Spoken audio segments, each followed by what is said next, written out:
কলিতে কৃষ্ণ নাম হলো সর্বশ্রেষ্ঠ, নাম ছাড়া জীবের অন্য কোনো গতি নাই।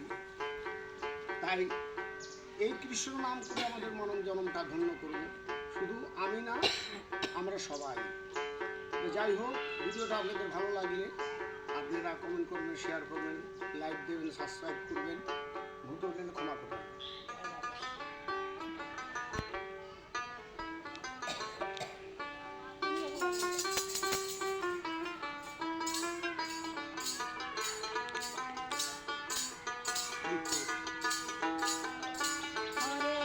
Krishna Hare Krishna